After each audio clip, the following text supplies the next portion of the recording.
Hello and welcome to another episode of Abbie Thoughts. What a week, what a week. I have been thinking a lot this week about the 1920s and I was just very I sort of got onto the topic because I was trying to learn, I succeeded in learning how to make a few cocktails. I can definitely make you one of the best margaritas if we ever bump into each other.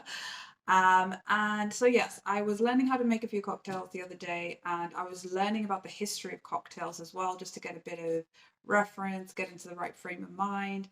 And cocktails actually came about in the 1920s. They came out of America, and it was just a time when people were trying to find a way to make alcohol taste good enough to drink. And at that time when these cocktails were kind of coming out and everybody was getting into drinking them, it was the Prohibition era, which is it was illegal to drink alcohol. So while I was looking at this whole cocktail thing, I kept running into this word. I'm sure you've heard it before, and the word is a speakeasy. So it's like a classy bar or something. That's what I thought a speakeasy was. And it just got me interested. Like, what are speakeasies? Is it what I think it is? I've always just thought it was some kind of retro bar that you can go to and feel as if you're a flapper in the 1920s. Maybe even from the 50s, I think I thought speakeasies came about. Maybe the 40s, I don't know why, but I just didn't really know a lot about them. But the word did get me thinking. So I looked into it, and this is what I discovered about speakeasies. So, a speakeasy is an illegal tavern that sells alcoholic beverages. They were very popular during the Prohibition era in the United States from 1920 to 1933. And during the Prohibition era in the United States, it was the Roaring Twenties basically, and the speakeasy simply became a common name to describe a place where you could go to get an illegal drink. So it was like a secret bar. You could go there and pick up a drink. And the reason why it got called the speakeasy was bartenders used to tell people to speak easy or speak quietly when ordering at the bar, or when sort of close to the bar, in order not to draw attention from neighbors or the police, that they were about to sort of find this bar or they were about to buy alcohol.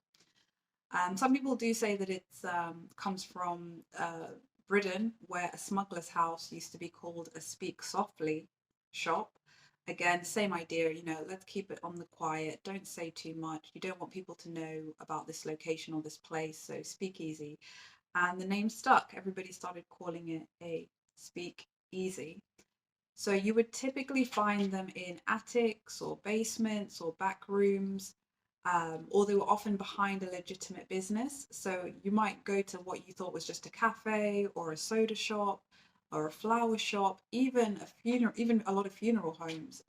If you went into them, if you went out the back, or if you went down to the basement or went through a secret passage, even a lot of barber shops as well, you would then be able to find out that actually they had a speakeasy in the back or they had a speakeasy in the basement, or if you just went down this tunnel, you'd be able to find it and you'd be able to get a drink there, which is what a lot of people wanted at that time because it suddenly become illegal for them to find any sort of bars or alcohol or places to drink.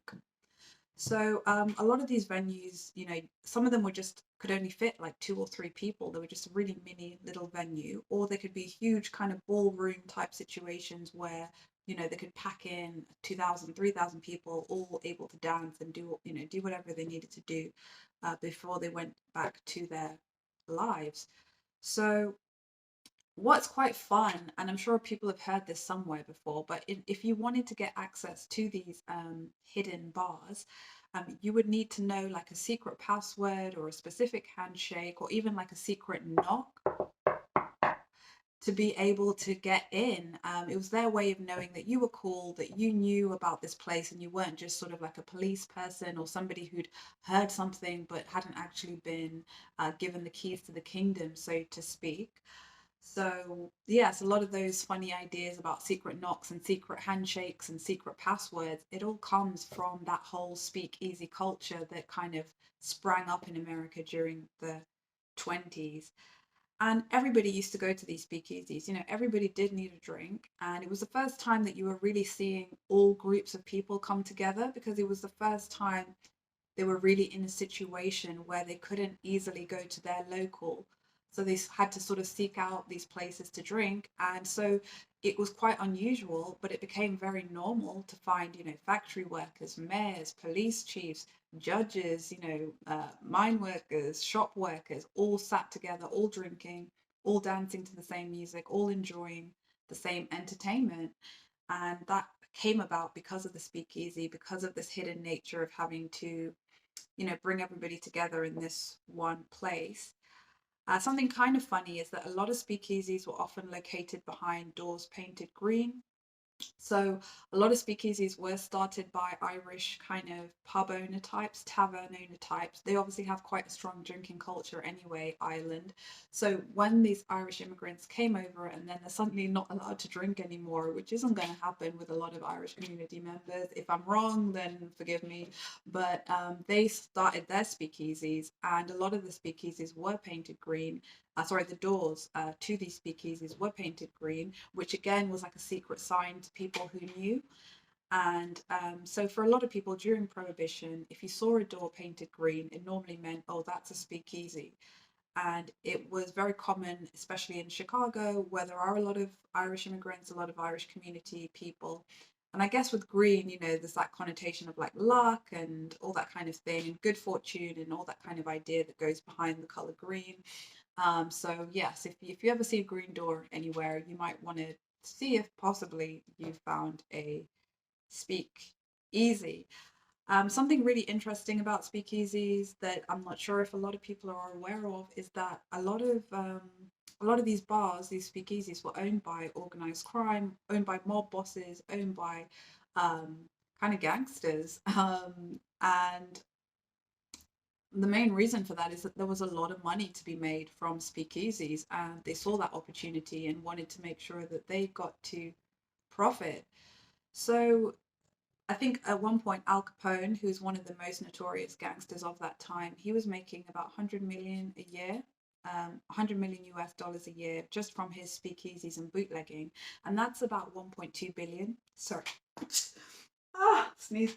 That's about 1.2 billion in today's money. So yeah, for a lot of these mob owners, a lot of these speakeasy owners, that kind of money is you're not going to turn it down. I wouldn't turn that kind of money down. If I'm going to set up some little shacky bar just to get hold of some of that kind of dough, then I guess they're going to go for it. So they'd be paying off police, paying off mayors, paying off whoever they had to pay off, sorry, just so they could keep their whole racket going.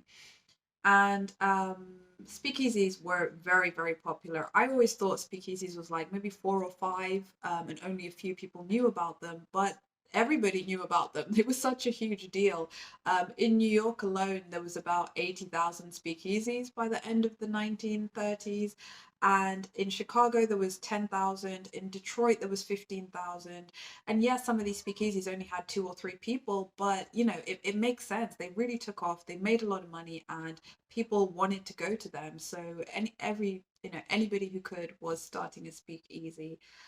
The thing to remember though is that they were illegal. You were not allowed by law to operate such an establishment. So there was a constant fear of raids or of being found out and then you'd have to shut down, which for some people didn't mind too much because they knew they were just going to start another speakeasy somewhere else. But it did cause a lot of problems with supply and your operations if suddenly you're having to sort of change location and try and let all your usual clientele know where the new place is. So there was a constant fear of being raided, and people really went as far as they could to avoid that because they knew it would affect the business for the day. So there was some kind of signal. Most speakeasies had a signal of some sort to let people know that a raid was about to occur. So they would have a watch out, and if they could see that a police chief, an informant or a prohibition agent was coming, they would alert their customers. The band would be instructed to play a certain song, Here Comes the Man or NWA or whatever it was, just to let people know that it was their cue to leave. And the customers would be able to escape. There was normally a secret exit of some sort, or a trap door, or a secret tunnel. A lot of these speakeasies had these underground tunnels, especially in New York, and you'd be able to go down them and come out like 2 streets away and just carry on with your night and not have to go through, being arrested and police hassling you and all that kind of thing. So they got very ingenious very quickly with how to escape the police and having to be taken away, or get into any kind of unwanted trouble, especially for a lot of those city officials, a lot of those police people themselves, a lot of those judge or justice type people who didn't want to be discovered to be frequenting these establishments, especially as they had to sentence a lot of the people who were maybe going outside even those lines when they didn't need to. So it was a really sophisticated, really fun setup, this whole speakeasy culture. Sounds like it would have been a real good time if you could get in there at the right time and not lose your mind too much to cheap hooch, which a lot of people did. So some of the most famous speakeasies, most of the most famous speakeasies are found in New York and Chicago. You can obviously find a few in Detroit, and there are some in LA as well. Apparently, LA's got quite a few fun speakeasies if you know where to go and what knock to knock on that door and what words to utter to get into the right place. So some of the most famous ones we have. Uh, the Stork Club, which is on West 58th Street. So these are all in New York. You've got the Puncheon Club, where celebrity writers such as Dorothy Parker and Robert Benchley used to go. You've got the Club in Time next to the famous Polyadler Brothel in Midtown. You've also got Chumley's, and you've got O'Leary's in the Bowery, and you've also got Harlem, which had its famed Cotton Club, and still has a few little gin joints or hooch joints lying around if you know who to talk to. So that's my main deep dive on speakeasies and the culture around them. Uh, One of the names that speakeasies was called was blind pigs or blind tigers. So if you didn't want to, outrightly call it a speakeasy, you could call it a blind pig or a blind tiger, and it was just another nickname for a speakeasy. And the name blind pig or blind tiger, it came from the fact that the owner of the speakeasy would often charge customers to see an attraction, such as an animal. So they might have a tiger, a little tiger on the loose, or a pig, or some special cute little pig, and people would pay ostensibly to see the animal. But really, what would happen is that while they were watching this attraction, which literally might just be the pig sat in the middle of the room doing nothing, they would be brought a complimentary beverage, which is, the free drink, so to speak. But really, it was alcohol, and they were actually paying for the alcohol, not really paying to see the animal. So it was a clever way of getting around the fact that you're not supposed to be paying for alcohol because it's prohibition. But actually, if anybody asked you, if the police came in, you could just say, oh no, I paid my ticket to watch this animal. So people started calling these speakeasies blind pigs, blind tigers, and it kind of stuck because people knew they could go there to watch the animals and have a bunch of drinks on the house. So it's kind of like happy hour, so to speak. And another reason they called it a blind tiger is that they didn't want people to know who the actual bar owner was. So it was kind of like, oh, a blind tiger, keeping the owner's identity a secret, because most of the time, or a lot of times, it was actually some mob boss that you might not have been too comfortable to know was actually the owner of the bar, and not that woman or man or this distinguished gentleman that you thought was the owner. So one of the reasons why speakeasies became so important and such an important part of American culture for a while was because of prohibition. And I keep mentioning it, I keep saying prohibition. What is prohibition? What is this thing that caused so many bars to come up, and even led to people kind of going quite wild for a while? What caused it all? And what caused the speakeasy culture is, like I say, prohibition, which was when they decided to ban all alcohol in America. So Prohibition took place from 1920 to 1933. The American government banned the manufacturing, the selling, and the consuming of alcohol across all states, and it led to lots of interesting events. When people sort of ask, well, why did they even decide to do this? It did end up causing them a lot of problems. So, what would have led them to think, hey, this is a good idea? Let's make sure we ban alcohol across the nation and let's see how that goes. It really stems back to the fact that America did have a drinking problem. You know, they had always had this problem with alcohol. If you look at how America came into being, the kind of mainstream America that we see today, obviously you can talk about the Native Americans and all of that, but really the America that we know today, how that came into being, it came from like the Puritans, who were the first people to arrive on the shore as a group, not just as a one person or a one visitor. So in 1630, when the Puritans' first ship Arabella arrived on the American shores, they did actually bring with them 10,000 gallons of wine and 3 times as much beer as water. And I think this really shocks people because when you think of the Puritans, you think, you know, very strict religious people who wouldn't have ever dared swear, let alone have a drink. And yet here they are, quite happily boozing it up a lot. And it shows you that times back then were different. Their relationship with alcohol is very different to most of our relationships with alcohol. So drinking was quite normal back in their times. They would drink beer and wines, you know, in the morning, in the afternoon, in the evening, to relax, to celebrate a day after a hard day's work. And there was a lot of hard days of work when you're a Puritan arriving on an unconquered land where you're going to need to build up your settlements. So the kind of alcohol they were drinking as well, this is what's really important to be aware of, is that it wasn't as strong as the alcohol we drink today. So they were drinking beer that was about 2 to 3% strength, mostly about 2%, whereas we obviously drink sort of 4 to 5% beer. Even their wine wasn't as strong as the kind of wine we consume today. And it was also more of a healthful drink, it was more of a health product. It was like the beer was mainly just water, grain, yeast, and hops.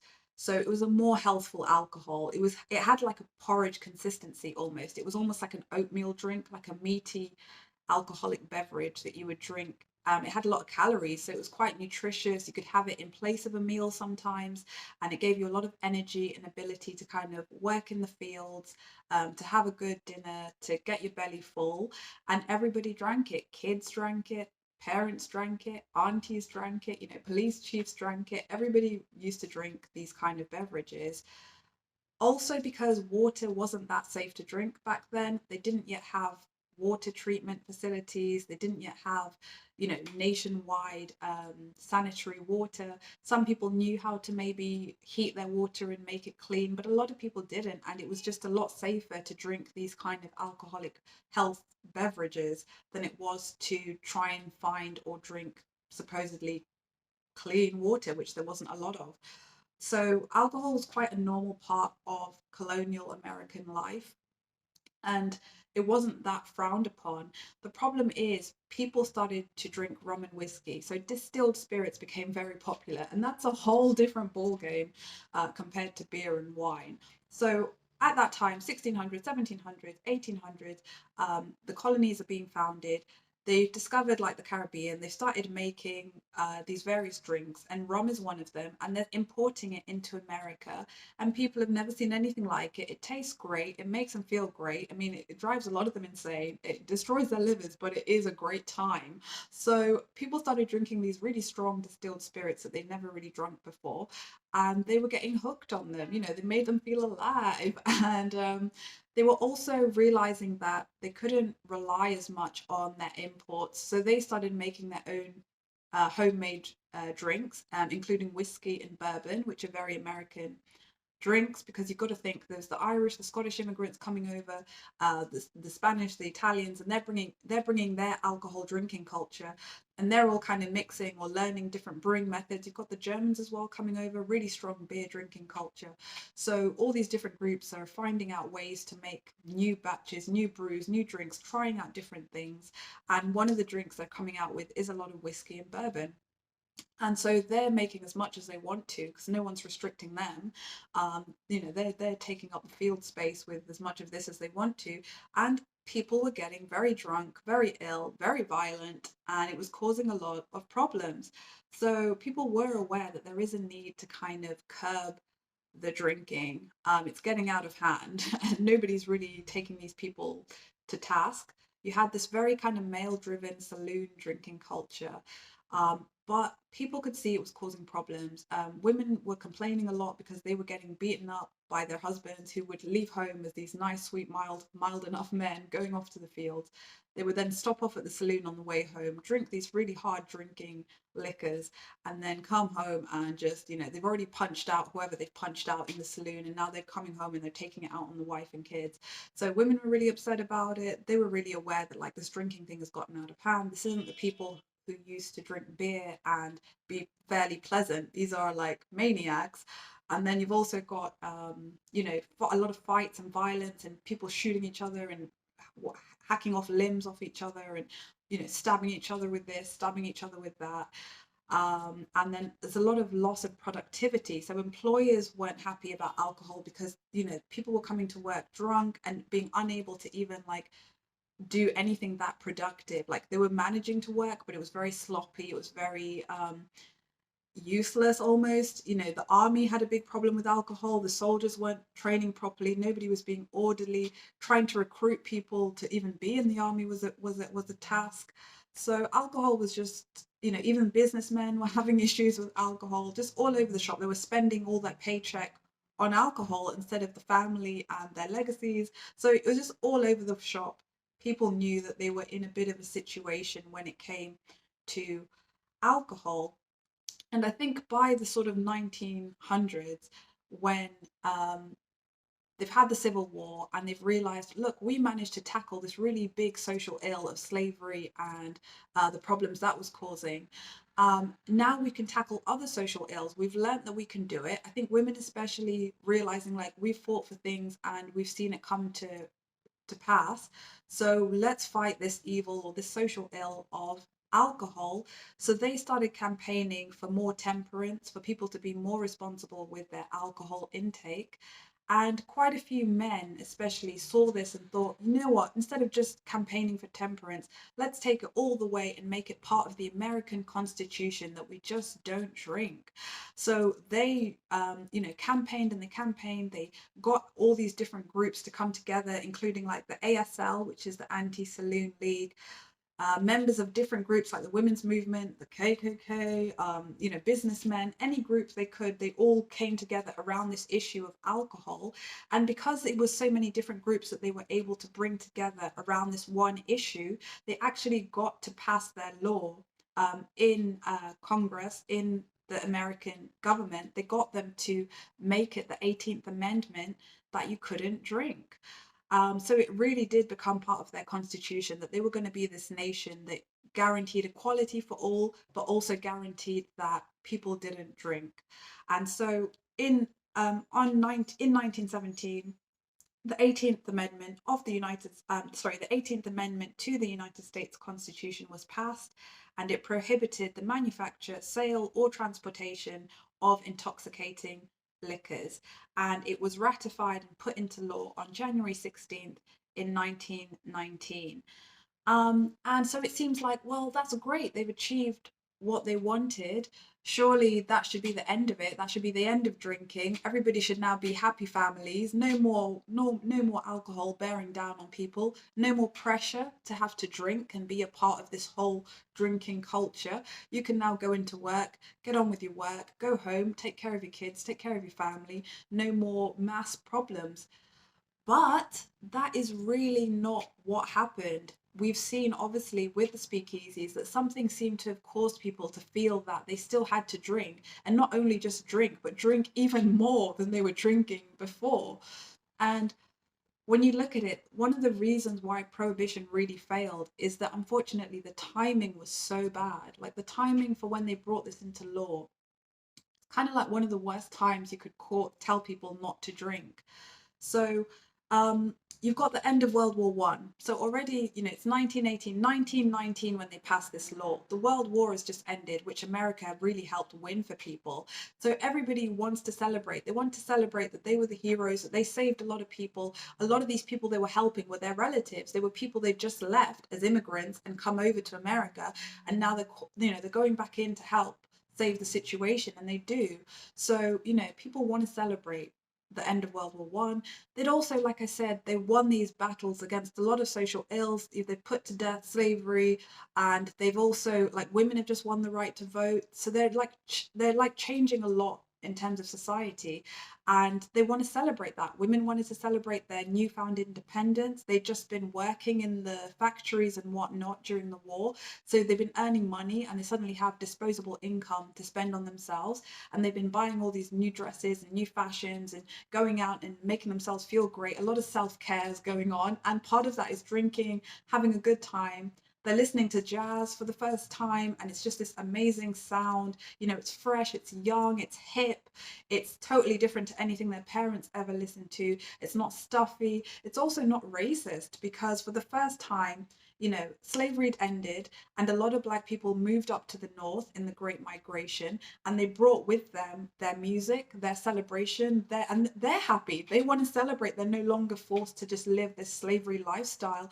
They can finally have an opportunity to learn new skills, to become new people, to celebrate their lives and what they've been up to and what they've been learning. And everybody wants to come along for the ride, because everybody's so happy that there's more opportunity, more joy for people, more good times for people. So they've got the right soundtrack, they've got the right events to kind of celebrate, because who doesn't want to celebrate the end of slavery and women being chained up and all the rest of it. So that was going on. They've also got all this new technology, all this new amazing technology. They've now got electricity, which they never had before. Women are finally being able to be out of the house a bit more, because they've got washing machines, they've got radio, they've got the jazz music, like I said, they've got cinema. Like, that's amazing. Moving pictures, talking pictures. They can hear sound, they can see all these amazing looking celebrities. And there was also a kind of sexual revolution going on. A lot of people were now more aware of birth control, and a lot of the new ideas that came about through World War One, and they've brought them back with them from Europe. So people were just living their best life, and all of a sudden you're telling them don't drink. They didn't have to do all the same boring tasks they used to do. They suddenly got all this free time, all this leisure time. They're discovering all these new ideas, all these Freudian type yeah, Freudian type ideas about how you should be and how you should be sexually and economically. Also, America was very, very rich at that time. They are taking off, they're feeding all the other nations, and their economy is doing so well. People have access to so much cash, and there's so much opportunity in the air. Like, literally anything you could think of, you could make money from. So people were just trying out all sorts of things. Publishing is taking off, all these newspapers are becoming popular, keeping the public entertained, showing all the new trends, the new electricity, the new technologies that were about. So it was like, oh, ultimately, I forget to say, cars have just become affordable for people. And if you see pictures from the 1920s, there was no like speed limit or anything like that. So people were just going wild, drinking, driving, having fun, living it up. And then you're telling these people, they're throwing out all these Victorian ideals, because they don't want to be British, because they know they're not British. They've already figured that out. So they're just trying to discover who America is. It was the birth of a new nation. And then you're telling them don't drink. It just wasn't going to work. There was too much going on, too much to celebrate, too much to experience, to suddenly tell this people group, oh, and don't drink. Temperance, maybe they could have listened to that, but this idea of keep it all together and let's be kind of grey and miserable, it was just the wrong time. So in the end, it caused them a lot of problems, and one of those problems is that it caused a really big increase in crime. And I'm sure you'd say to me, How's it going to cause an increase in crime? It's supposed to bring crime down. People aren't as violent. They're having to be sober all the time, which in itself can probably cause a lot of crime, because having to be sober all the time can be a bit of a challenge. We all need a way to break out of our shells and our strict, rigid feelings. But anyway, one of the reasons why it caused a lot of crime. So previous to the prohibition, gangsters and kind of gangs weren't really noticed or known. They were just small gangs that operated in their local city. No other cities ever found out about them. And they would just be doing minor things like, a bit of loan sharking, maybe a bit of like trying to make you vote for certain politicians. But they certainly weren't organized criminals, and they certainly didn't do much that anybody paid that much attention to them, and they weren't particularly violent. There was small time violent. Maybe they're beating each other up a little bit, but they weren't full on like murdering, shooting, killing people in broad daylight kind of thing. Now, prohibition comes along, and suddenly people need a way to get a drink, and people realize that there's a lot of money to be made through owning and controlling the illegal liquor trade. So gangsters saw this opportunity to make money, and they decided to get involved in selling, in bootlegging, supplying alcohol to people. And prohibition really ends up being the best thing for criminals. Like, it ends up really making their fortunes and establishing them as part of American life. Prior to that, they weren't really that big an issue, but after prohibition, they really became part of American life. That led to the mob, it led to the mafia, and they still continue in some form or another. Those organized crime families that came up during prohibition have ended up being able to establish themselves, and in one form or another they've persisted even till present day, just because of all the money they got to make during prohibition. So it is quite sad that this thing that was supposed to kind of kill off a lot of violence and crime ended up causing a lot more than it ever intended to. So some of the names that came out of that era, some of these names you probably have heard of before. You've got Al Capone, you've got Charles Lucky Luciano, you've got Giuseppe Joe the Boss Masseria. These were all people that were making a lot of money from speakeasies and bootlegging. Like I said, Al Capone was making like 100 million at one point per year just from all the various enterprises he had going around alcohol and selling it and supplying it. He has a lot of great quotes, even though, he's not the friend, the kind of guy you want to cross, but he definitely was quite a wise, down to earth, man of the people type of guy. And he has a lot of great quotes if you look up Al Capone quotes. And he used to sort of say, some call it bootlegging, some call it racketeering, I call it a business. They say I violate the prohibition law. Who doesn't? So his take was like, I'm a business guy. I'm just trying to get by and take care of my stuff, and it's not the biggest of deals. Although that's not strictly true if you look at what he was getting up to. So when it comes to bootlegging, all it is it's the smuggling of alcoholic beverages, when such transportation or such smuggling is forbidden by law. So people used to be called bootleggers because they would hide the alcohol they were trying to transport in the leg of their boots. So they'd sort of strap it to their legs, and then they'd cover their legs with like their trousers or their skirts, and you would be none the wiser that they were a bootlegger and that they were smuggling alcohol across the border, normally from Canada or Mexico, or bringing it in by boats from the sort of West Indies and the Caribbean islands, Cuba, etc., that were around. Kind of Florida and that kind of area, which is a practice that still occurs today. I'm sure we're aware. But those were sort of the main channels of how alcohol got into the US, because none of those countries had a prohibition. So Mexico was free to get some alcohol for you, and Canada was very free. They say Canadians are so friendly, but they did help promote a lot of cross-border exchange of alcohol. So that was bootlegging, and it is one of the main crimes that the criminals were getting involved with. And like I said, before 1920, there wasn't really any organized crime. Criminals didn't have to be particularly organized, so they weren't. They were just sort of a little jumbly mess of gangs here and there. But once you started having to distribute liquor and you're having to bring it in from a foreign country, suddenly you're going to have to be a bit more organized, because you've got to have a whole chain of command of where the alcohol's going to go, who's going to bring it here, who's going to collect it here, you know, and this is in different cities. So suddenly you're having to get in touch and get to know criminals from other areas that you would never have had to know prior to 1920. Before that, you could go your whole life and never really know somebody in you know, New York or Seattle or Florida, but now you have to kind of work together and all make your share of income. And so there did have to be some kind of organization to the whole thing, and that's where organized crime came from, because you had, like, you know, the bootlegging operations. You had to conceal the fact that there was maybe a distillery or a brewery in this area, and then you had to store the alcohol, you had to transport the alcohol, and you had to have places where you could sell the alcohol with the speakeasies or the restaurants. A lot of Italian restaurants would be also serving booze to people, nightclubs, retail outlets. So you know, this kind of meant that people had to kind of come together and talk, and you had people who got very good at organizing people, and they rose up the ranks and became the mob boss or the leader of the organization.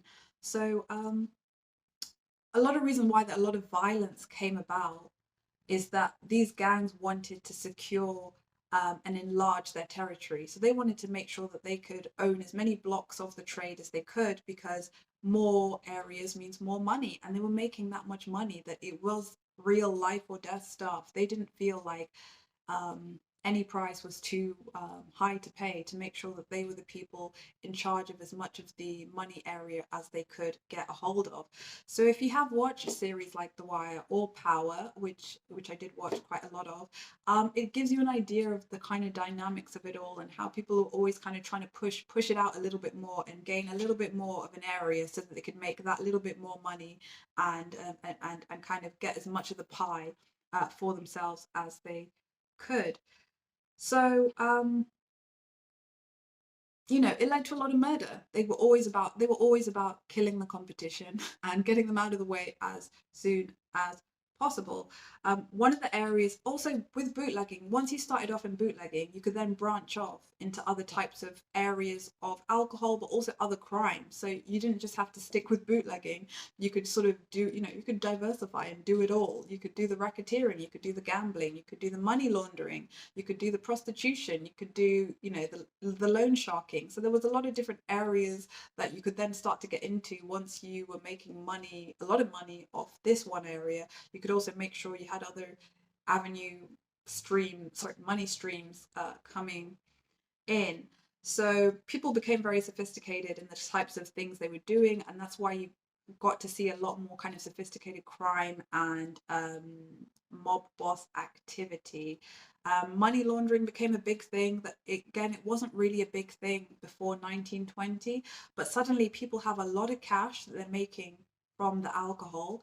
And what do they decide to do with it? What are they going to do with all this cash? They've got to find a place to put it. So gambling was actually legalized in Nevada in 1931.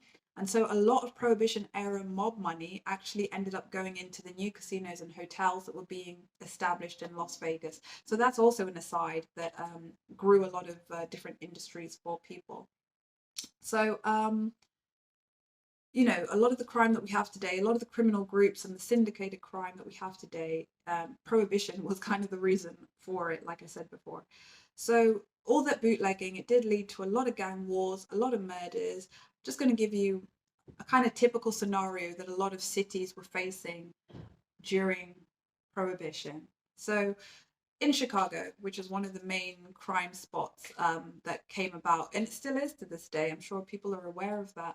You even have that musical Chicago, which kind of highlights how common it was for people to be involved in criminal activity in Chicago in the 1920s, 30s era. So in Chicago, you had Johnny Torrio and Al Capone, and they create their criminal group called The Outfit. Very original, The Outfit. And they created this group just after Prohibition had started. So they were quick off the mark, here's an opportunity to make money, let's go. So they create this group, and Torrio, who was actually working before Prohibition with a racketeer called Big Jim Colosimo, he decides to kill his boss, Colosimo, because Colosimo refused to get into bootlegging. So, you know, Johnny Torrio is like, I've got no time for this, offs his boss, and then with Capone, he starts bootlegging, which is what he wanted to do. And they create their group, the outfit, who also does brothels and illegal gambling. And Torrio started making deals with other Chicago gangs to basically say, look, we're making all this money from bootlegging. Let's sort of share it around, make sure each of us is making some money. And that way we're going to avoid a lot of bloodshed. Unfortunately, gangs, nobody who's a criminal really listens to anybody else. They do what they need to do or what they think is best for themselves and their group. So all these gangs sort of said yes, yes, yes, but then just started shooting each other. And there was a lot of gang shootouts during in Chicago. Some statistics, it's like in 1 year, mobsters between 1922 to 1926, mobsters killed 315 of their own people, and police officers also killed another 160 gangsters. So there was a lot of shootouts, and a lot of them were happening in public. So in broad daylight, people were, if they saw an opportunity to gun somebody down that they knew had done something to them or their family or etc., or one of their friends, they were just going for it. And it was a lot of mess, a lot of drama, a lot of unfortunate deaths of people.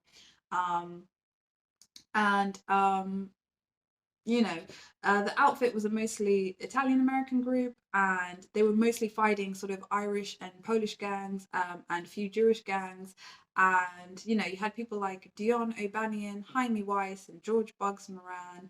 And the outfit actually, gunned down some of these people. And that's just how it was. It was always a back and forth. People, somebody was always being got back at because of somebody else. And people were getting sick of it. Most of the public was getting really, really sick of this fact that there was all this like bloodshed and gunfighting all the time, and nobody felt that safe in their own city anymore. And it all came to a head in 1929. There was a St. Valentine's Day massacre in Chicago, where Al Capone ordered that seven members of a rival gang get shot. And it came to the public's knowledge, and they were so sick of it. It stunned the country. They couldn't believe like some guy would just go ahead and do something like this. That it made people finally almost collectively say, we no longer want prohibition. If this is what it's causing, we just want to find a way to bring it to an end, because it's causing so much bloodshed and also a lot of problems with the poor alcohol and whatnot that's going on. So let's bring it to an end, because we're sick of having to like go along with these crime bosses, because they're the ones that control the alcohol. We just want things to get back to normal. So the public put a lot of pressure on the government to bring prohibition to an end after these mob bosses got out of control. But Al Capone, he ran about 6,000 speakeasies, and he did make more than about 6 million a week. This is what they say. I mean, obviously it might not be as much as that. And I don't think anybody should be thinking, hey, organized crime, that seems like a legitimate way to make money, because it always just ends up in the wrong place from what we can see. But gradually, the organized crime problem, it got out of hand. But before it really got out of hand, you did see all these criminals kind of come together in a way that they never had before. And different gangs in different cities literally did begin to cooperate with one another. And that's how you ended up having like a national crime syndicate. And that continued after Prohibition. Everything they learned during Prohibition, all the money they gained from Prohibition, they were able to take that and turn into like the mafia and these other kind of criminal groups, where they're quite organized and they have a network of people, and they all kind of work together as much as possible. And that all came about from the 1920s and the 1930s, where they were forced to get quite aware of how it is to make money in a fairly organized way. So yes, that is how Prohibition, which was meant to kill off a lot of crime, actually ended up exploding crime in a way that nobody could have foreseen. So it's unfortunate, like I say, and I think a lot of people did learn from that. But it did also force law officials to become better at their job as well, and it forced them to kind of get increasingly more adept at catching criminals and actually having to take the threat of crime seriously and not just think, oh, nothing too bad is going to happen if I let this guy off.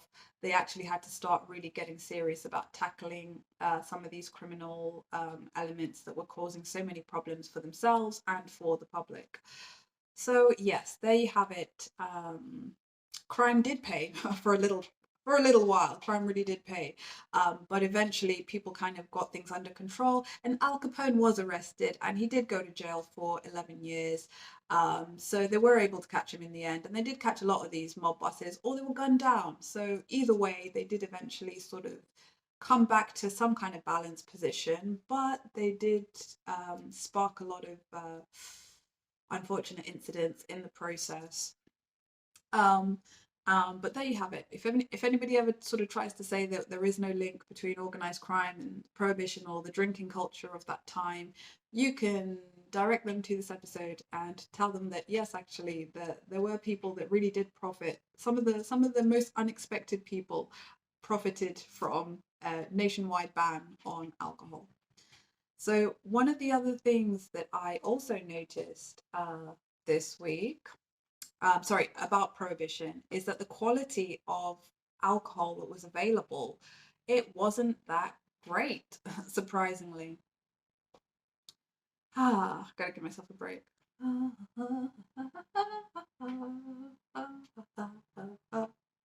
So, the quality of the alcohol of I can't even talk anymore.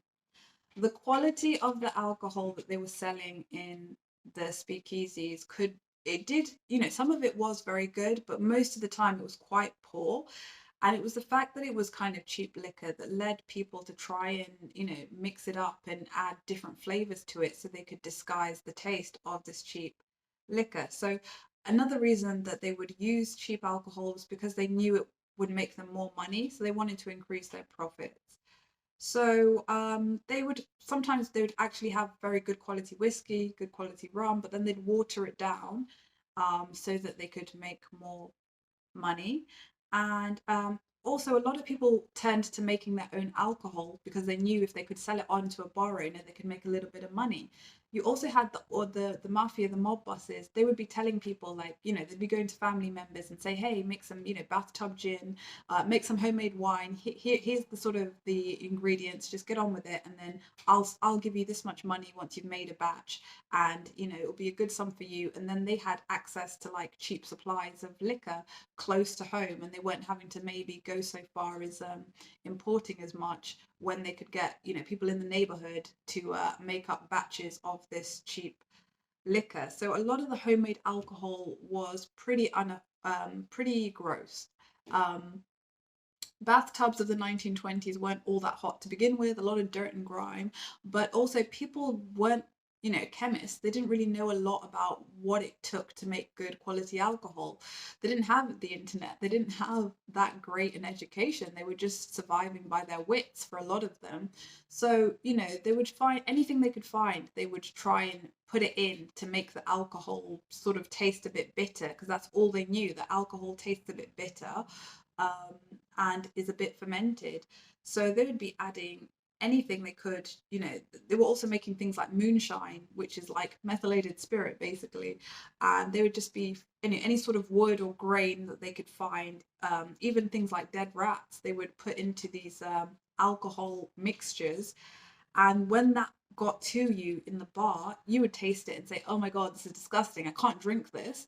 And so then to get you to drink it, the bartender started to mix in ginger ale or Coca-Cola, sugar, lemon, mint, fruit juices, eggs, orange juice, syrup, whatever they could find, they would chuck into this drink. And that's how you started to get cocktails. It's just people messing around trying to make sure that the drinks that they were selling would actually get drunk and that they would actually make some money. Because if people found your alcohol too gross to even drink, you weren't going to make money. So that is where the cocktails ended up coming from. People had to find a way to make these drinks worthwhile, and it just led to a lot of joy and a lot of fun alcohol to drink, and people could actually enjoy the taste of alcohol for once. And that's what led to, like I say, the cocktails, and then it carried on after the 1920s, and people just got better and better at making really excellent cocktails. And now I get to enjoy all the different cocktails that I get to enjoy because of this wonderful kind of culture that arose out of sheer desperation and need during the 1920s. So you can thank your great great grandparents, or you can thank all these flappers and hoodoo-doos of the 1920s and all those mob bosses of the 1920s who got very inventive and created some great tasting drinks.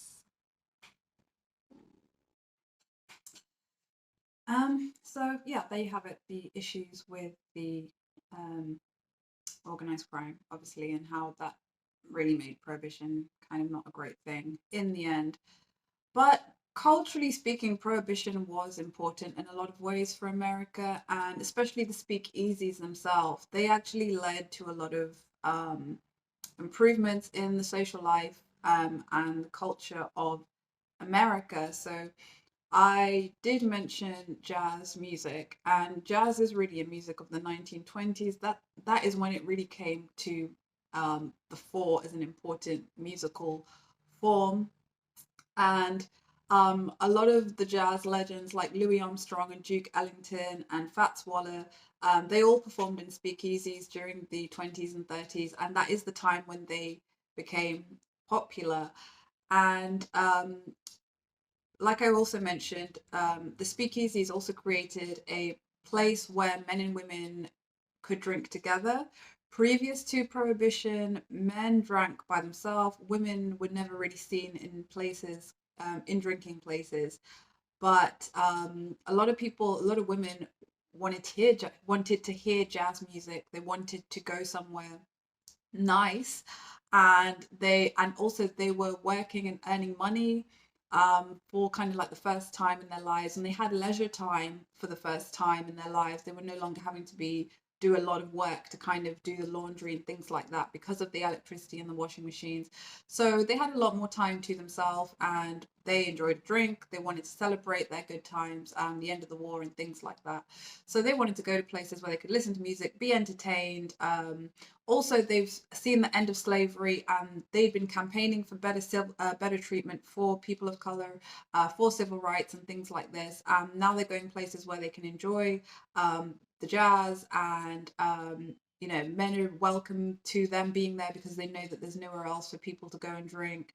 And so these speakeasies helped usher in better relations between men and women, social wise, drinking wise, as well as between the races. So it led to a lot more mixed race interactions, which was very common in the speakeasies. And yet, outside of that, people were still very segregated, and that did continue obviously for a while. But it did kind of help to sort of start sowing the seeds of desegregation and showing people that they could all mix together. They could all kind of enjoy the same kind of record. They didn't have to be in these set groups of, you listen to that and you listen to that. Although, to some degree, these problems still are around today, but the 1920s really did help move people along who were quite happy to meet people from any walk of life and enjoy other cultures and not feel that they had to stay in their area of the neighborhood and that was it. So yeah, it was important for shaking things up a bit and actually bringing greater social cohesion and social appreciation and improving American cultural life. So you do have speakeasies to thank for all that. People do ask as well, prohibition, did it happen in England? Did it happen in any other parts of the world? Clearly, it didn't really work out in America, but for quite a while, people did kind of want to bring prohibition to other countries. Like I said, at the beginning of the 20th century, people were a lot more hopeful about everything. They'd seen the end of the war. They'd seen that they could fight evil in all of its forms and bring it to an end. So they've gone to the World War. They've fought that. They've got rid of slavery everywhere. Women have been working, and they've seen that they can also achieve things. So people were a lot more hopeful, and they did want to tackle other problems like alcohol. But basically with prohibition, they did try it in Iceland for 7 years, and it did go pretty well for them. But they had to make a commercial treaty with Spain, and Spain said to them, well, we're going to accept your Icelandic fish if you accept our Spanish wine. So they had to get rid of prohibition so that they could save their fish industry, basically. So that's why a lot of times it didn't always go over so well, especially in Europe, where they had these strong alcohol industries and they didn't really want to upset that too much with, the French wine and the German beer and things like that. They didn't really want to start having to get rid of really established industries by that time, compared to America, where it was still quite newish, a lot of the industry that was going on. So, yes, Iceland tried it and then they had to get rid of it. England sort of always felt that they would rather get people to bring down their drinking than get rid of it completely. Alcohol, again, is a big part of English culture. We've always had the ale houses and the pubs. We're very famous for our pubs. So I do think that to some degree, you're never going to get away with having a prohibition in this country. The best time to try that thing is when you're a new nation and nobody really knows what you are yet. But trying to part an Englishman from his beer or cider is a real tall ask, and I just think they thought it's not going to work, so let's not even bother. But what they were able to do in England was they saw that they could reduce the supply of alcohol, and that actually did help bring down a lot of the alcohol drinking that was taking place and causing a lot of problems for people. They might try and think of doing that again. Just saying. I think some people would like to see their private parts in the next decade. I'm just, the beer bellies, some of them are getting out of control. But anyway, basically what happened with England is that instead of prohibition, they brought in higher taxes on alcohol, and they had shorter opening hours for pubs. And they also did for a while. I mean, this was around World War One, so they really needed people to be sober, and they really needed people to focus on their training and being good soldiers. So a lot of why they did this was really about making sure they had the best army of the best mental strength and physical strength that they could. So some of what I'm about to say sounds sacrilegious, but they did it for the right reasons at the time. I don't know that they could bring it back now, but maybe they should. Who knows? You tell me. So one of the things they really did was they introduced a ban on buying people rounds. So you were legally not allowed to treat people, which they said treating means buying drinks for anyone other than yourself. So that is like, maybe it's a good thing for some people to know that they don't have to buy any more rounds, because I know some people do try and get out of it. But for for the English way of life, buying a round is one of those very British things. And for quite a while, for a bit of time in England, you were not able to buy people rounds, because they knew that led to a lot more drinking than if you simply bought yourself your drink, drank it, and then went home. So yeah, hilarious to me that they actually did bring this into law, and I can only imagine it really must have brought down the drinking, because that is just how people get through the night, is buying a lot of rounds. So it does make me laugh that was literally something they had to do just to bring the drinking rate down. And they also made all the canteens in munitions factories.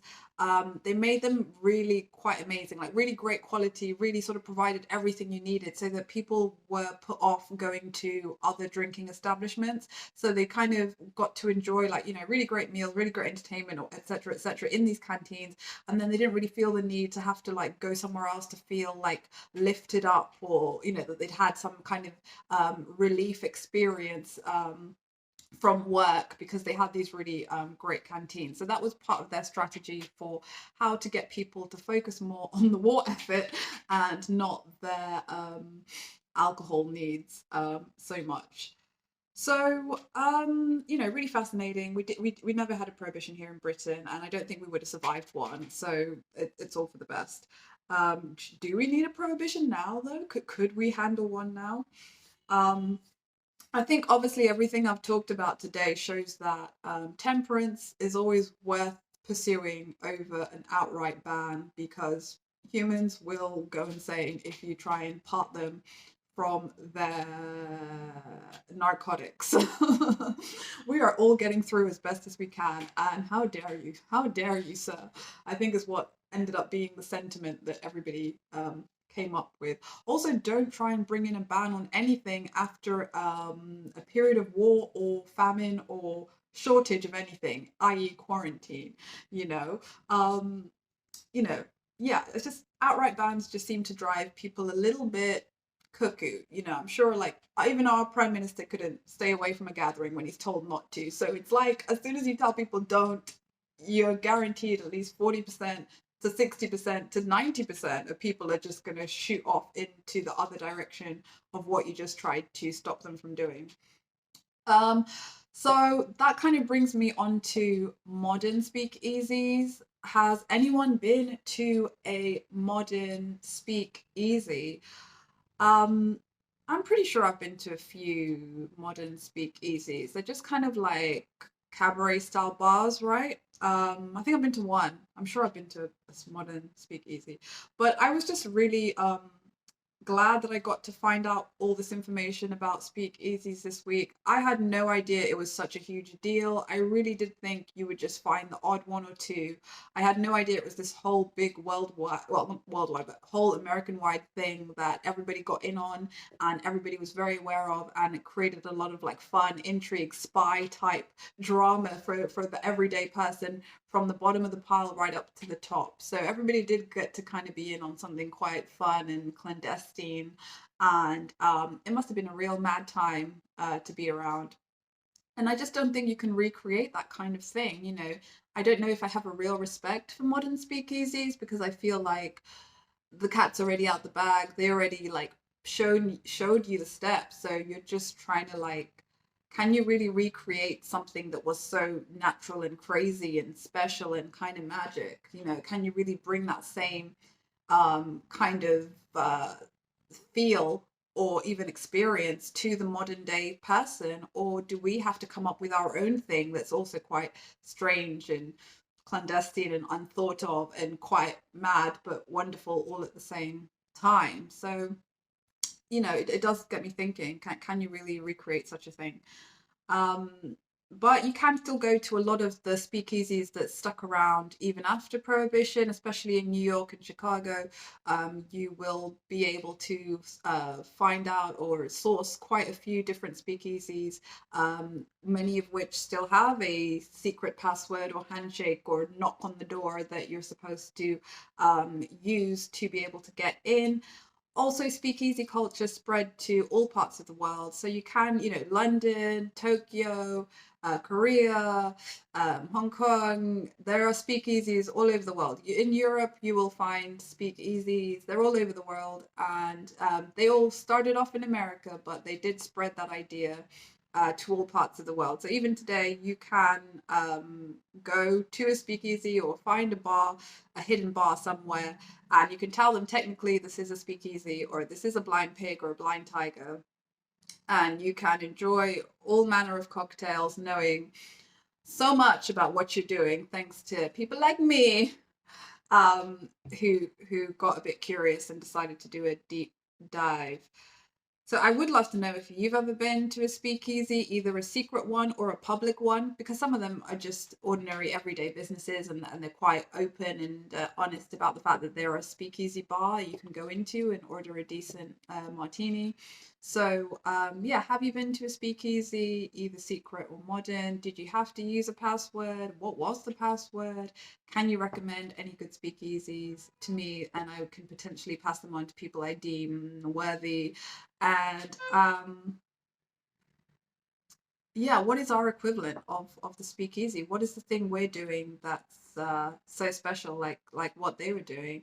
Because they lived the Roaring Twenties, and I don't know that we're living through the Roaring Noughties or 2010s. I don't know. 2020s, that's it, the 2020s. Oh, we are back in the 20s, so anything could happen in this decade. Anything could happen. I think all we have at the moment is we're kind of like vegan hippies with chalk dyed hair, and we're like twerking away a lot, and we're getting a lot of BBLs, and we're doing a lot of things with Instagram. We're doing a lot of things with fake lashes. Maybe we can take a lot of those pictures for the future for people to recognize that this is pretty much all we did this decade. I've not seen anything like some of these lashes I'm seeing. Like, there's so many funny memes of people who've just like taken it too far, and it's literally like, I'm gonna put some up so you can see the insanity that we're living with in the 2020s. Um, yeah, crazy times, and hopefully we're recreating some of that magic in our own special way. There are still a few countries today that do ban alcohol. Most of those countries are Muslim countries, which certainly makes sense. And you can go to them, and with a few exceptions of the countries, you can drink privately if you're a non-Muslim. So they do allow you to drink sort of within your own home, but it's still very frowned upon. You know, it's kind of like good luck if you get caught keeping your hand, because they're not like loving that you're doing it, but they will let you do it. So, you know, take care wherever you go. If you see a sign saying we don't drink here, don't rush to assume that it's going to be like very free for all if you are caught doing something you shouldn't be doing. So these are a few of the countries. No, these are pretty much all the countries where drinking is still a big no-no, prohibition style. So you have the United Arab Emirates. I'm sure most of us do know that to some degree. You've got Yemen. It's probably why they're at war. You've also got Pakistan. You've got Sudan.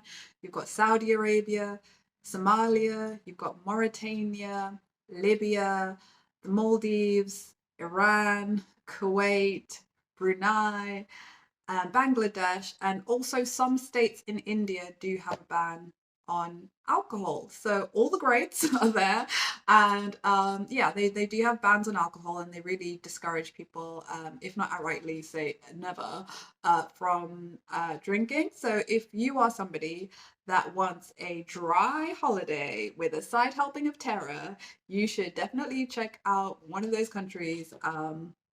But you know, it's good, I think, to go to places that are totally different to where you'd normally be, or even just not as obsessed with alcohol, especially if you are someone that knows you're trying to kind of get out of that mind frame of constantly having to be surrounded by alcohol or act as if you care about alcohol.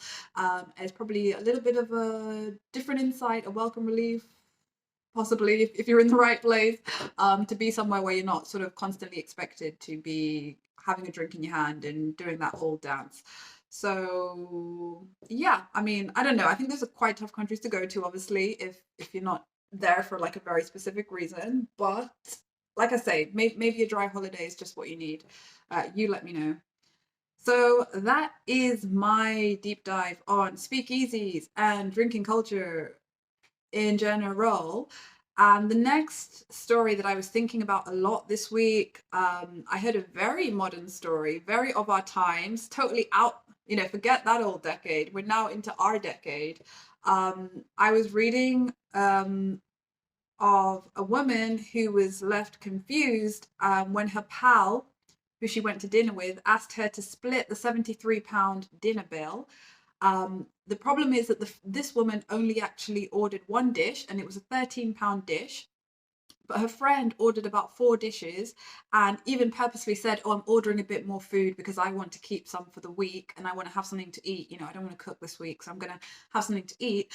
But she then, when the bill came, she made her friend split the bill in half. So literally, her friend ends up paying about 40 quid for a meal where she only ate 13 quid's worth of food. So, you know, quite rightly, you know, I'd be fuming. A lot of people like are up in arms about this story, and I'm not surprised. The two women were 20 years old, and this took place in America, but this is like such a British story. As soon as I heard this, I was like almost having PTSD from this scenario, because I'm pretty sure most of us can identify with being in that situation, like especially when you were younger, of going out for meals and there always being that one person that took absolute liberties, like absolute liberties, and suddenly all of a sudden they've got some like story, or they just keep quiet. They don't even open up and admit that they are literally trying to shaft the rest of us.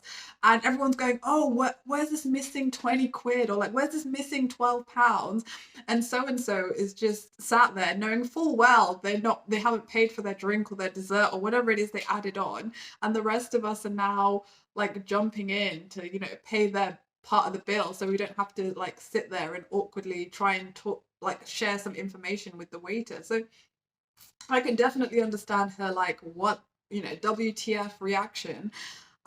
Especially because when you're 20, when you're 19, you're at uni, you don't have a ton of money. Most of the time, a lot of us are quite like certain of what we are ordering and what we want, what we expect to pay at when the bill comes. So for her friend to suddenly announce when the bill came that, oh yeah, you're paying half, that's I mean, for a lot of people, that's an automatic friend ender, even. So, I mean, how would you have dealt with that situation? This girl says she did end up paying the half, even though she says she didn't really have a lot of money and she had definitely not budgeted to spend. That's why she only ordered the one dish, because she knew, I can't afford more than this and I'm not going to pretend that I can. So I'm going to stick to my little 13 quid dish. I don't know what she's doing, and was quite happy with the decision she made, only to get shafted at the end by this so-called friend. But yeah, like I do kind of get that desperation people sometimes feel to like go eat somewhere that they know they're probably not going to be able to afford in a while, but they still really just want to go and try it. And, they'll sort of try and like get a voucher or do whatever they can just to kind of go taste and see what the place is about. But very, very, oof, like that's some real, is it balls or like real real nerve to kind of put your friend through that situation. Also, she's young. I think an older person would have been onto it a lot quicker and said, "Hey ho, that's not happening." So, yeah, I really felt for this situation, and I think a lot of people can relate, which is why the story has been quite popular. Most of the time, though, people do know what they've ordered, and they know to stick to what they've ordered when it comes to payment. Um, yeah, I'm surprised she even tried to pretend she didn't know that it's all about pay your share and stick to what you ordered.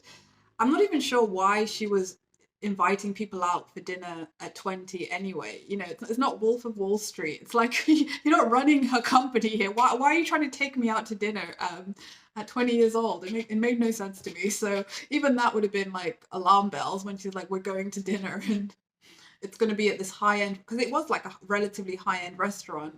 And I would have said like, how are we paying for this, because I know what age I am, so I don't know what is your plan. Are we going to be stripping halfway through? Is that are we going to be the entertainment halfway through? Is that how we're going to get away with paying this meal? Because last time I checked, I've barely paid rent this month, let alone let's go throw some extra cash on dinner. So it did make me laugh a little bit, because when you're 20, even now, I'm like, where can I really afford to eat? If this takes off, maybe everywhere, but right now it's a very slim, it's very small pocket of places I could actually walk into and confidently order like two things from. So yeah, I think there's a lot of lessons to be learned from that experience. I think she's going to learn a lot about selecting her friends and maybe having a firm strategy in place when you sit down for a meal with people, because some people are very ninja about it. They've already got the strategy figured out. I've been to dinner with people who announce, as soon as you sit down, they tell you how the bill is going to be paid. Like, they do not wait for the bill to come. They're telling you at the beginning of the meal, and right, we are paying exactly what you order is what you're paying for. Or maybe they're like, the bill comes and everybody had roughly like 20 quid's worth of food. So they're like, hey, everybody just pay 20 quid or just pay 30 quid. And that covers us all. And everyone's quite happy with that situation, because we all know that, yes, that is roughly what you paid for. So totally fine with me. But I do always think when people start trying to be all like, we all live on a commune and I'm gonna pay for you, or what's mine is yours, that's when like that horrible feeling starts coming. And I feel that's when like British people start checking out, when you start trying to make it like, oh, I'll pay some extra for you and you pay some extra for me. It's like, no, no, this is gonna end in tears. I'm not gonna be able to look at you properly for 3 years now. So let's just pay our share and be done with it. So I always think just stick to what you ordered, or the even split. The even split when you've all kind of roughly ordered about the same amount. That's about as democratic as I will go. But the rest of the time, I'm just gonna stick to, I ordered this and that's what I'm gonna pay for, and the extra tip on top of that we can share out. So I felt for the girl. I really hope that somebody took her out for a meal that she didn't have to pay for, just to say thank you. And she's 20. I'm sure she'll figure it out. She sounds like she'll be more than fine. And you can read about that story in the Daily Mirror. And that is basically what happened this week that really fascinated me and ended up on my radar. So yeah, do tell me, has something similar happened to you? I'm pretty sure it has. I don't think anybody escaped their 15 to 21-year-old time not having some annoying dinner experience where people were like, who's paid, who didn't pay, who paid, who didn't pay. So let me know if you have had a similar situation, and if you could relate to going out for a meal that you thought was going to be £13 but actually ended up being more like £38, on a student budget. Horrifying. So the next story I read about this week, which I thought was pretty radical, pretty mind-blowing to me, just quite mad in general, was the story, read it on BBC News, and it says, should billboard advertising be banned? So, like I say, this really did blow my mind because I have never even considered removing billboards. Are you even allowed to do that? That just sounds like such a dictator move. Like, let's get rid of all the billboards everywhere in public cities. So, campaigner Charlotte Gage, she is the network director of UK pressure group Ad Free Cities. She says that her and her group are campaigning to have a complete ban on all outdoor corporate advertising. So this would apply to not just the big billboards you see, but also the sides of buses, and any ads that you find in sort of like railway or train or metro systems, or the London Underground. So her sort of thinking is that the ads that you see in public spaces, they're put there without any consultation from the public, but yet they're in a public space. And she also says they cause pollution, and they also are adverts for things that a lot of people can't afford and they don't need. So it sort of puts this social pressure on people. It's quite manipulative. They don't, we don't get to choose what we have to look at, and yet these ad people are kind of taking on this quite, sinister role in choosing what we have to look at. So her thinking is we shouldn't have to deal with that, especially in a public space, and they should be able to we should be able to campaign to have this removed. And if you kind of think, well, what she's saying is impossible, and it's a sweet sentiment, but it's never going to happen. It has already actually happened in quite a few places in the world. So back in 2006, Sao Paulo, in Brazil, which is a huge Brazilian city, millions of people living there, they actually removed all forms of outdoor advertising. So under their so-called clean city law, they had more than 15,000 billboards removed, and also 300,000 store signs that they thought were too large. They had that removed. You've got Grenoble in France. They had their billboards removed, and they sort of said that, sorry, forgive me, another weird cough thing that I've done today. They sort of said, we don't want our city's children bombarded with animated advertising on TV screens in the street. So basically, these ad companies wanted to have digital screens, and this French city said, no, we're not having it. We don't want our kids to be having that form of, psychological torture on at all times. Basically, we don't want to have to buy lots of expensive stuff for our kids that they don't actually need. So I think that was just to save Christmas, really, more than anything. And more recently, Amsterdam, in the Netherlands, they banned some outdoor adverts. So any adverts for petrol, diesel fueled cars, and air travel. God, they're so advanced. These people are so advanced. Every time you think they just come out with some weird policy that you're like, yeah, we probably should be doing that. So they've banned all adverts for petrol, diesel fueled cars, and air travel in Amsterdam. And here in England, don't think that we don't know what we're doing. Bristol, they banned outdoor adverts for gambling, junk food, alcohol, and payday loans, but only on the advertising spaces that the council owns. So that includes bus shelters and billboards, which they do own quite a few. They banned those adverts on there, which is really admirable. And you do kind of think, well, it's true, advertising does affect our brains. You see an advert for a burger, you think it hasn't affected you. A day later, you're suddenly eating cheeseburgers and you've not eaten them in in a year or something, or 3 years. So these things do kind of have an effect. And then especially on children, young people, they're seeing things all the time, whether they want to see them or not. Their minds haven't yet hardened into the cold, hard shells that the adult brain has. So they're just like, they're taking it all in and thinking that they're fine, but literally they're losing their minds every day, being shaken around like scrambled eggs, etc., etc. So there is a point to be said. It's in a public space. Why should they have to see these things? Nobody asked us if we wanted to see an advert for this or an advert for that. Especially with products like junk food, with payday loans, high carbon products. They're sort of saying, instead of seeing those, we should be able to see like community adverts and other kind of adverts promoting maybe good causes and things like that.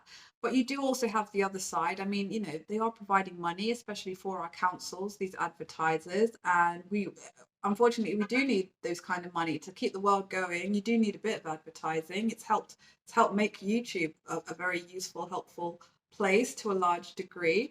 So is it really fair to sort of stamp your feet and say no to all forms of outdoor advertising? You do have Tim Lumb and other people from the ad world. He's from the trade body Outsmart. He says that adverts contribute a significant amount of money every year to the transport authorities and local councils. And he says it's a free society. Businesses have the right to advertise their wares, and the individual citizens are not the helpless, brainless automatons that Ad Free Cities, the campaign group, considers them to be. So that is a really fair point. Most of us aren't that affected. In fact, in a lot of ways, we become so used to it, even the kids, especially the kids, that they don't care. They're one of the first groups to point out that this is just cynical marketing a lot of times. So are we being too overzealous in our need to decide that we don't want, and it's quite nice to see a lot of adverts, to be fair. A lot of them are colorful, interesting, engaging, funny, smart, silly, striking. It can be quite nice to see these adverts. They're also artworks in themselves, and a lot of thought does go into them. Yes, some manipulative thought, but there is a lot of responsible people in advertising, and even if there wasn't, there is Ofcom and these sort of groups where if people cross a line, you can sort of say, we don't like this advert. And a lot of people do share when they see something they don't like, they just get in touch and say something. So maybe there needs to be more of a focus on people's response to the adverts. Maybe it's not so much about there being an advert as the effect it's having. If people are recognizing that actually this advert's making me feel a certain way, maybe there should just be an easy way to kind of feed that back. Maybe that might be a meeting of the minds. I don't know. But like this guy was saying, and pretty much what I just sort of said off the top of my head, off the Abbie Thoughts, like advertising is pretty regulated, and you have to make sure the adverts you release are legal, that they're decent, that they're honest, and that they're truthful. So there is, there's not too much. You can't kind of just do whatever you want when it comes to making an advert. And I think you do see that in the quality of adverts that you do see around. You don't often see adverts that are um, really like inappropriate. But then again, if there was an inappropriate advert, would any of us really know who to report it to? Would we really know what to do about it? Maybe that's something I can talk about in another episode. How what can you do if you see an advert that you just think this is not true at all, or just very, very controversial or very inappropriate, and not something that maybe kids should be seeing, maybe not something women should be having to see, maybe not something men should be having to see. So it's interesting to think about that side of it. But a lot of people have decided they're not going to wait for these adverts to be taken down, and that they're going to take things into their own hands. And the way they get around that is they do things called ad hacking, where they alter the ad poster, but they alter it in a really convincing way. So you almost think that is the original advert that came out. And they say that we see it as our right to reply to corporate messaging. If they are allowed to get the message out, the public has a right to reply to those adverts. So they might change a poster that was literally for like a car into something that's like an advertisement for like an electric car, to kind of say, yeah, we're tired of you pushing these diesel guzzling, CO2 emitting cars down our throat. We want people to be more aware that they can actually get an electric car in this neighborhood. So it's kind of like the public saying, this is the ads we want to see, and F all this corporate stuff that doesn't help us. So instead of like a Big Mac, they cover it over with like, the salad or something that people will actually benefit from seeing, or like a charity that people need to know about. So Mr. Lum, the same guy I was talking about who spoke on behalf of the ad world, he was saying this is actually vandalism and illegal, and it's a public safety issue, and that it costs them money to have to repair these things when people keep doing it. So I just thought it was such an interesting idea, something that other cities may be thinking to do. I think you should keep some of these adverts because, like I say, they are actually quite works of art in themselves. They're creative, they're colourful, and it does help pay for a lot of, it helps feed into the local economy through the rent prices and the business prices. At least I hope so from what they're saying. And maybe instead of all those adverts, maybe we could see a few more. Maybe local businesses could be the ones to get those spaces. Maybe they're on a reduced rate or something like that, or they pay a little bit of whatever extra money they make from having that advert. They give a little share of that back into a community group. Something like that would be quite nice to get to know a bit more about the local businesses that normally probably don't get a fair look in because they're not considered, mega bucks enough to be worthwhile. But if you're going to get rid of all these corporate adverts, maybe allow more of the community to bring in their adverts, and that could be great for lots of things, for those businesses and for people's creativity and for all sorts of things. And you're kind of reflecting the local culture a little bit more, and I think that's quite special as well. But they also say that they should use it for like community group events. They should be advertised more, and maybe like charities and like worthy causes or worthy information that the public needs to know. That should also go on to some of these spaces. If they were to remove the adverts, they should actually cover them, bring in more useful information for people to have to look at, instead of just some random model or some random car or some random food piece. We could maybe actually get to see some kind of information that might save our life, so that could be fun, interesting to consider. So the final word on this issue, the story actually spoke to a Dr. Nathan Critchlow. He's a research fellow at the Institute for Social Marketing and Health. Sorry, give me two seconds. Yes, sorry, had to cough. So, yes, Dr. Nathan Critchlow, research fellow at Institute for Social Marketing and Health at the University of Stirling.